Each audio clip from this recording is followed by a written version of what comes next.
Fala pessoal! Hoje eu vou dividir com vocês um conteúdo sobre Tribunal do Júri. E é justamente sobre algo que eu falo muito aqui, que é aquela imprevisibilidade do Tribunal do Júri, onde essa dinamicidade que ocorre no julgamento faz com que muitas vezes você tenha que fazer alterações na tese que você vai trabalhar, alterações no modo como você vai sustentar sua defesa, no trato com os atores ali, promotor, réu, vítima, enfim. O júri dificilmente sai exatamente como você planejou, dificilmente. E isso é muito comum. Na verdade, o mais comum é isso, que você planeje algo que muitas coisas saiam daquele roteiro. Claro, dentro do que a gente pode controlar, a gente organiza. Você tem que ter um roteiro, você tem que saber que você vai trabalhar lá, você tem que ter domínio dos autos, enfim. Mas o exemplo que eu vou dar hoje é em relação ao preparo, aquela conversa que você tem com o réu antes da sessão.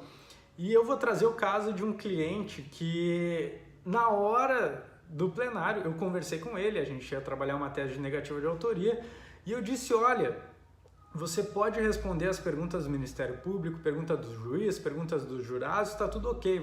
Eu queria que ele respondesse, porque ele não tinha nada para falar do fato em si, e aquela espontaneidade dele, na hora de dizer que não tinha nada a ver e tal, e responder aquilo que fosse questionado, para mim era importante, para mim era interessante.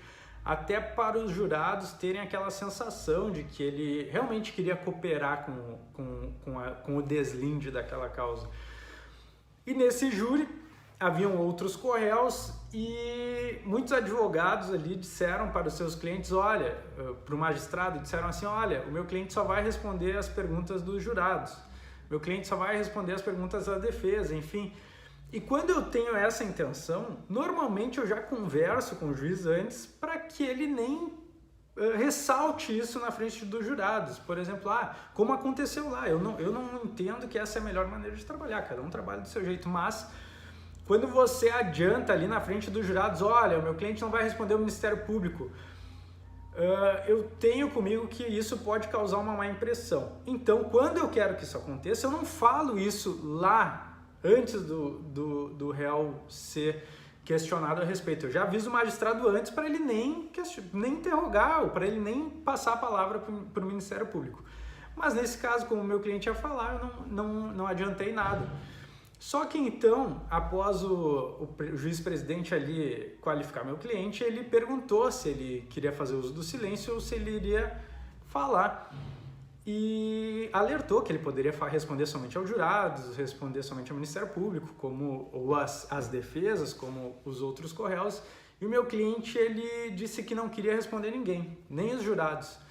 E eu pensei assim, putz, sabe quando você organiza algo e ele já sai errado, assim, e eu pensei, puta merda, né?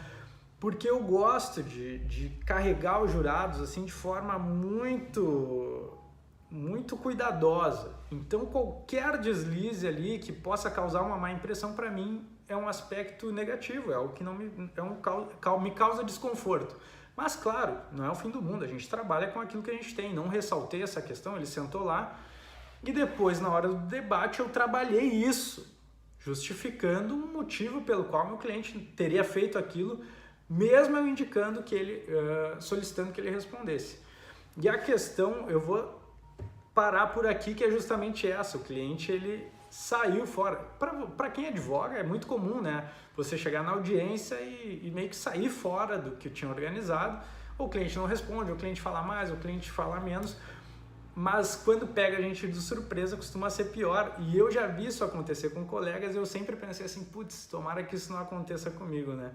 Mas não tem como, gente, o júri, ele, como eu disse, ele não é algo estático, você organiza, deixa tudo alinhadinho, pode chegar lá na hora e pode acontecer uma coisa dessas.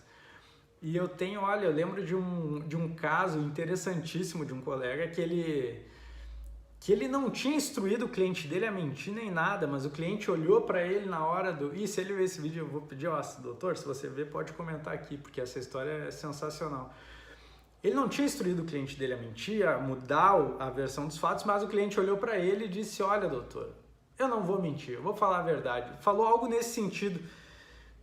Na percepção desse réu, ele só estava fazendo meio que um desabafo, dizendo, olha, eu quero contar o que aconteceu, mas o modo como ele colocou isso em plenário, na frente dos jurados, transpareceu algo como se o advogado tivesse instruído ele a mentir e ele dissesse, não, eu quero falar a verdade. E isso é muito ruim ali para a imagem do advogado, e daí você tem que fazer uma volta. Ao invés de seguir o roteiro que você planejou, você tem que dar uma volta e justificar ou trazer o motivo pelo qual aquilo teria acontecido. Claro, quando é relevante, às vezes acontecem erros, acontecem situações no júri em que não é relevante você bater ali, querer explicar, querer justificar, porque muitas vezes passa batido, muitas vezes ninguém deu a atenção devida em algo que é prejudicial, e daí quando você vai lá e começa a bater em cima daquilo, a justificar, você acaba ressaltando essa questão que é prejudicial e muitas vezes nem foi percebida.